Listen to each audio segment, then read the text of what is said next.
kami akan menjelaskan program codingan Borland C++ untuk memenuhi tugas mata kuliah dasar pemrograman. Perkenalkan, nama saya Kurniasari, NIM 111911108.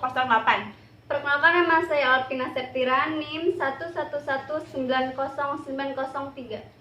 Perkenalkan, nama saya Rosilah, NIM 111909002. Perkenalkan, nama saya Ananisa Afifa, NIM 111901193.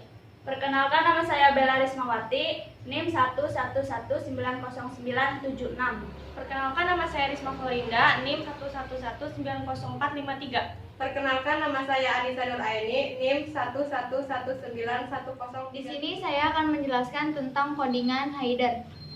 Yang pertama yaitu include. Include berfungsi untuk mengimport fungsi-fungsi yang sudah didefinisikan pada header field. Yang kedua, include studio merupakan singkatan dari standar input-output header yang digunakan sebagai standar input-output operasi yang digunakan oleh bahasa C. Akan tetapi, bisa juga digunakan dalam bahasa C++. Yang ketiga, include conio merupakan file header yang berfungsi untuk menampilkan hasil antarmuka kepada pengguna. Saya akan menjelaskan include main dan car. Include UStream merupakan singkatan dari input-output stream header yang digunakan sebagai standar input-output operasi yang digunakan oleh bahasa C++. Main merupakan sebuah titik awal dan titik akhir eksekusi program, dan tanda kurava buka di awal fungsi merupakan awal tubuh fungsi dan kurava tutup di akhir fungsi.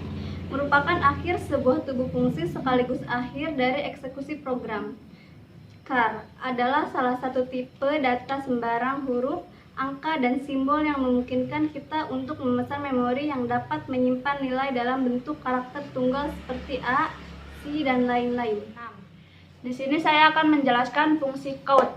Fungsi code di sini bertujuan untuk menampilkan pesan standar output dan memasukkan data dari standar input lalu disimpan dalam suatu variabel.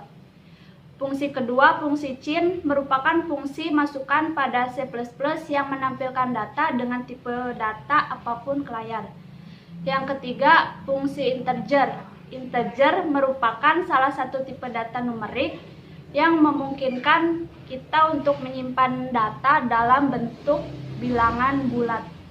453. Fungsi CLR-SCR. Saat baris program menemui perintah ini, maka layar akan dibersihkan. Perintah ini hanya untuk membersihkan layar, tidak mempengaruhi hasil perhitungan. Selanjutnya adalah fungsi ENDL. Merupakan suatu fungsi yang digunakan untuk melakukan perintah pada baris.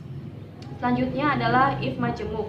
Adalah struktur yang terdiri dari lebih dari dua kondisi. Jika kondisi satu bernilai benar, maka perintah if berfungsi untuk mengecek pernyataan yang dimasukkan atau membandingkan pernyataan. Dan jika nilai yang ada di dalam pernyataan tersebut sesuai atau sama dengan syarat, maka program yang di dalam fungsi if dijalankan. Jika tidak sesuai, maka tidak dijalankan. Else, untuk menerima nilai jika pernyataan if yang dibuat tidak memenuhi persyaratan dari program yang dibuat, atau biasa dikatakan else adalah fungsi yang menerima selain dari persyaratan if, tetapi dengan syarat bahwa program if yang dibuat tidak memenuhi syarat, maka fungsi else dapat berjalan. Saya akan menjelaskan tentang else if. Else if berfungsi untuk membuat fungsi lain seperti fungsi if pernyataan tambahan atau fungsi pernyataan kedua.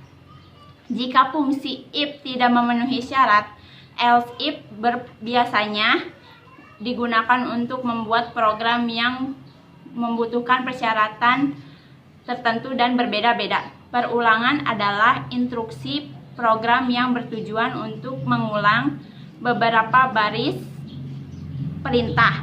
Fungsinya untuk mempermudah melakukan sesuatu proses yang berulang-ulang seperti mencetak angka 1 sampai 100.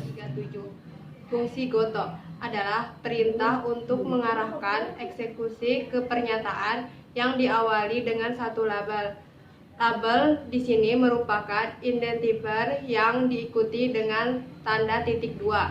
Fungsi get merupakan singkatan dari get karakter and echo yang digunakan untuk menahan output suatu program dan akan kembali mengeksekusi setelah kita melakukan inputan, baik itu tombol enter ataupun tombol lainnya, dan inputan tersebut tidak ditampilkan dalam window. Fungsi get C secara fungsi sama dengan get, akan tetapi ketika melakukan inputan tersebut tampil dalam window. Kesimpulan dan saran dari video ini adalah kesimpulan C++ merupakan salah satu bahasa pemrograman yang mudah dipelajari dan dipahami pada objek. Dalam menjalankan program bahasa C++, dibutuhkan suatu ketelitian yang berguna untuk menghubungkan kode yang kita tuliskan menjadi bentuk bahasa mesin sehingga program dapat berjalan dengan baik. Sarannya, sebaiknya dalam membuat kode program perhatikan huruf besar dan kecilnya. Karena C++ bersifat sensitif, selain itu kita juga harus memperhatikan input dan output yang digunakan untuk menjalankan program tersebut, agar program berjalan sesuai keinginan kita tanpa adanya kesalahan-kesalahan. Itulah dari kami. Mohon maaf bila ada salah. Wassalamualaikum warahmatullahi wabarakatuh.